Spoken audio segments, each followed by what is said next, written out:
सोचो एक ऐसे फ्यूचर को जहां अर्थ सिर्फ ह्यूमैनिटी का होम प्लैनेट नहीं रहा।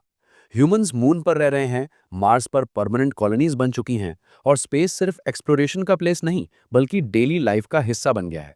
बच्चे स्पेस स्टेशंस के विंडोज से अर्थ को देखते हैं, लोग जीरो ग्रेविटी में काम करते हैं और ह्यूमैनिटी एक नए एवोल्यूशनरी फेज में एंटर कर चुकी है। ये आइडिया सुनने में एक्साइटिंग लगता है, इंस्पायरिंग लगता है और साइंस फिक्शन मूवीज की तरह फील देता है। लेकिन जब हम इस सपने को साइंटिफिकली और रियलिस्टिकली देखते हैं तो एक बहुत ही बेसिक और अनकंफर्टेबल क्वेश्चन सामने आता है। एक ऐसा क्वेश्चन जिसका जवाब बिना सीरियस रिसर्च के देना इम्पॉसिबल है। अगर ह्यूमन स्पेस में परमानेंटली रहना चाहते हैं तो क्या हम वहां सेफली अपनी नेक्स्ट जनरेशन को जन्म दे सकते हैं? क्या स्पेस ह्यूमंस के लिए सिर्फ रहने की जगह बन सकती है या फिर वहां फैमिली लाइफ भी पॉसिबल है? साइंटिस्ट्स का जवाब इस पर काफी क्लियर है और थोड़ा सा अलार्मिंग भी। अभी बिल्कुल नहीं। इसी टॉपिक पर एक नई साइंटिफिक रिपोर्ट पब्लिश हुई है जो रिप्रोडक्टिव बायोमेडिसिन ऑनलाइन नाम के रिप्यूटेड जर्नल में आई है। इस रिपोर्ट में साइंटिस्ट्स ने सिर्फ एक प्रॉब्लम की बात नहीं की बल्कि पूरे ह्यूमन रिप्रोडक्शन सिस्टम को स्पेस के कॉन्टेक्स्ट में एनालाइज किया है। एक्सपर्ट्स कहते हैं कि अगर ह्यूमैनिटी मून और मार्स पर लॉन्ग टर्म सेटलमेंट बनाना चाहती है तो सिर्फ रॉकेट्स, फ्यूल और टेक्नोलॉजी काफ़ी नहीं होंगे। ह्यूमन बॉडी स्पेशली रिप्रोडक्शन को समझना और प्रोटेक्ट करना इक्वली इंपॉर्टेंट है। इस रिपोर्ट के लीड ऑथर जाइल्स पामर कहते हैं कि ह्यूमंस ने अभी तक स्पेस में बेबीज पैदा करने के लिए रिक्वायर्ड बायोलॉजिकल, मेडिकल और एथिकल प्रिपरेशन नहीं की है। उनका कहना है कि प्लानिंग अभी से शुरू होनी चाहिए क्योंकि मून और मार्स मिशंस में इंटरेस्ट रैपिडली बढ़ रहा है।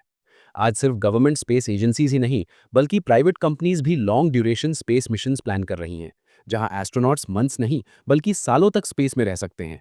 साइंटिस्ट्स रिपीटेडली ये बात हाईलाइट करते हैं कि ह्यूमन बॉडी ने मिलियंस ऑफ ईयर्स तक अर्थ के एनवायरनमेंट में इवॉल्व किया है।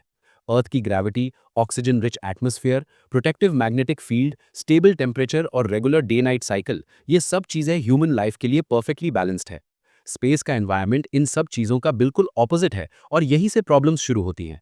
स्पेस में सबसे बड़ा और सबसे डेंजरस थ्रेट है रेडिएशन। अर्थ पर हम एटमॉस्फेयर और मैग्नेटिक फील्ड की वजह से कॉस्मिक रेडिएशन से काफ़ी हद तक प्रोटेक्टेड रहते हैं।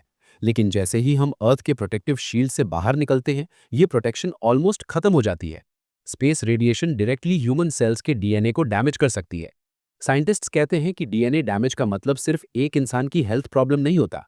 जब डीएनए स्पर्म या एग में डैमेज होता है तो ये डायरेक्टली रिप्रोडक्शन और फ्यूचर चिल्ड्रन को अफेक्ट करता है। फर्टिलिटी कम हो सकती है, स्पर्म काउंट रिड्यूस हो सकता है, एग्स की क्वालिटी खराब हो सकती है और जेनेटिक म्यूटेशंस का रिस्क मल्टीपल टाइम्स बढ़ जाता है। अगर कंसेप्शन के टाइम या प्रेगनेंसी के अर्ली स्टेजेस में रेडिएशन एक्सपोजर हो तो एम्ब्रियो के डेवलपमेंट पर एक्सट्रीमली सीरियस इफेक्ट्स पड़ सकते हैं।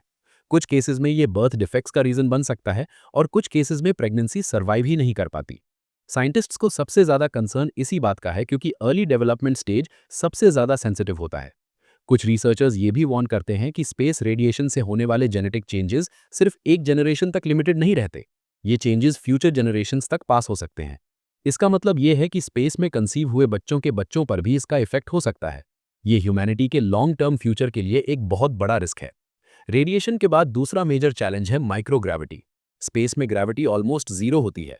ह्यूमन बॉडी ग्रेविटी के साथ काम करने के लिए ही डिजाइन हुई है। जब ग्रेविटी नहीं होती तो मसल्स वीक हो जाते हैं, बोन्स डेंसिटी लूज करने लगती हैं, ब्लड सर्कुलेशन चेंज हो जाता है और हार्मोन्स का बैलेंस बिगड़ जाता है। रिप्रोडक्टिव सिस्टम भी इस इफेक्ट से सेफ नहीं रहता। लो ग्रेविटी स्पर्म प्रोडक्शन को रिड्यूस कर सकती है, एग डेवलपमेंट को स्लो कर सकती है और रिप्रोडक्टिव ऑर्गन्स के नॉर्मल फंक्शनिंग को डिस्टर्ब कर सकती है। साइंटिस्ट्स को खासकर एम्ब्रियो डेवलपमेंट को लेकर बहुत ज्यादा कंसर्न है। एम्ब्रियो के अर्ली स्टेजेस में सेल्स का प्रॉपर मूवमेंट और पोजिशनिंग बहुत इंपॉर्टेंट होता है। अर्थ पर ग्रेविटी इस प्रोसेस में हेल्प करती है, लेकिन माइक्रोग्रेविटी में सेल्स का बिहेवियर अनप्रेडिक्टेबल हो जाता है। सेल्स रैंडम डायरेक्शंस में ग्रो कर सकते हैं, जो नॉर्मल डेवलपमेंट प्रोसेस को कंप्लीटली डिसरप्ट कर देता है। इस वजह से एबनॉर्मल ग्रोथ, बर्थ डिफेक्ट्स और मिसकैरेज का रिस्क काफी ज्यादा बढ़ जाता है। इसके अलावा मून और मार्स की डस्ट भी एक बहुत अंडररेटेड डेंजर है। ये डस्ट बहुत ही फाइन होती है और इसमें टॉक्सिक केमिकल्स हो सकते हैं। अगर ये डस्ट एस्ट्रोनॉट्स के लंग्स या ब्लड स्ट्रीम में चली जाए तो long term health issues create कर सकती है। प्रेगनेंसी के दौरान ये डस्ट बेबी के ऑर्गन्स, ब्रेन और नर्वस सिस्टम के डेवलपमेंट के लिए और भी ज्यादा हार्मफुल हो सकती है। स्पेस मिशंस के दौरान रिसोर्सेज भी बहुत लिमिटेड होते हैं।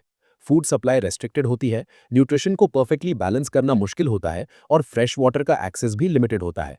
अर्थ पर प्रेगनेंसी के टाइम डॉक्टर्स, हॉस्पिटल्स, मेडिसिन और इमरजेंसी केयर इजीली अवेलेबल होती है। स्पेस में ये सब प्रोवाइड करना एक्सट्रीमली डिफिकल्ट होता है। मेडिकल फैसिलिटीज स्पेस में बहुत बेसिक होती हैं। अगर प्रेगनेंसी के दौरान कोई सीरियस कॉम्प्लिकेशन हो जाए तो अर्थ जैसे एडवांस्ड हॉस्पिटल्स या स्पेशलिस्ट्स अवेलेबल नहीं होते। साइंटिस्ट्स के लिए ये रिस्क एथिकली और मेडिकली अनएक्सेप्टेबल है। स्पेस ट्रैवल स्लीप साइकिल को कंप्लीटली डिसरप्ट कर देता है। एस्ट्रोनॉट्स को natural 24 hour day night cycle का प्रॉपर एक्सपीरियंस नहीं होता। स्लीप डिस्टर्बेंस हॉर्मोन्स को इम्बैलेंस कर देता है, जो फर्टिलिटी और रिप्रोडक्टिव हेल्थ दोनों पर नेगेटिव इम्पैक्ट डालता है। मेंटल स्ट्रेस भी एक मेजर फैक्टर है। स्पेस में रहना एक्सट्रीमली साइकोलॉजिकली डिमांडिंग होता है। Isolation, confined space, constant danger का सेंस और अर्थ से दूर रहना ह्यूमन माइंड पर हैवी प्रेशर क्रिएट करता है। साइंटिस्ट्स कहते हैं कि long term stress reproductive hormones को सप्रेस कर सकता है। एक्सपर्ट्स मॉर्न करते हैं कि अगर कोई इंसान लॉन्ग टाइम तक स्पेस कंडीशंस में रहे तो रिप्रोडक्टिव डैमेज टेम्पररी नहीं बल्कि परमानेंट भी हो सकता है। ये damage life long infertility, hormonal disorders और जेनेटिक प्रॉब्लम्स का रीजन बन सकता है। अभी तक जो रिसर्च हुई है वो काफ़ी लिमिटेड है। एनिमल स्टडीज दिखाती हैं कि रेडिएशन मेंस्ट्रुअल साइकिल्स को डिस्टर्ब कर सकती है, स्पर्म काउंट को रिड्यूस कर सकती है और रिप्रोडक्टिव कैंसर्स का रिस्क बढ़ा सकती है। लेकिन एनिमल्स और ह्यूमंस के बीच बायोलॉजिकल डिफरेंसेस होते हैं, इसलिए डायरेक्ट कंक्लूजन्स निकालना डिफिकल्ट होता है। नासा के स्पेस शटल मिशन से जो लिमिटेड ह्यूमन डेटा मिला है उसमें नॉर्मल प्रेगनेंसी आउटकम्स देखे गए, लेकिन ये मिशंस शॉर्ट ड्यूरेशन के थे और डीप स्पेस रेडिएशन एक्सपोजर नहीं था। मून और मार्स मिशंस में एक्सपोजर का लेवल काफ़ी ज़्यादा होगा, इसलिए एग्जिस्टिंग डेटा फ्यूचर मिशंस के लिए सफिशिएंट नहीं माना जा रहा। इसीलिए साइंटिस्ट्स कहते हैं कि रिप्रोडक्शन के हर स्टेज पर डीप और लॉन्ग टर्म रिसर्च होनी चाहिए। स्पर्म और एग फॉर्मेशन से लेकर फर्टिलाइजेशन, एम्ब्रियो डेवलपमेंट, प्रेगनेंसी और बर्थ तक हर स्टेज को समझना फ्यूचर प्लानिंग के लिए एसेंशियल है। साइंटिस्ट्स रेडिएशन प्रोटेक्शन टेक्नोलॉजीज पर काम कर रहे हैं, जैसे advanced shielding, safer spacecraft design और protected habitats. Fertility preservation methods पर भी रिसर्च हो रही है, जिसमें एस्ट्रोनॉट्स के स्पर्म और एग्स को अर्थ पर सेफली स्टोर किया जा सके। फ्यूचर में एआई और ऑटोमेशन का यूज करके एडवांस्ड रिप्रोडक्टिव टेक्नोलॉजीज डेवलप की जा सकती हैं, जो स्पेस कंडीशंस के हिसाब से अडेप्ट हो सके। लेकिन ये सब अभी रिसर्च और एक्सपेरिमेंटल स्टेज में है।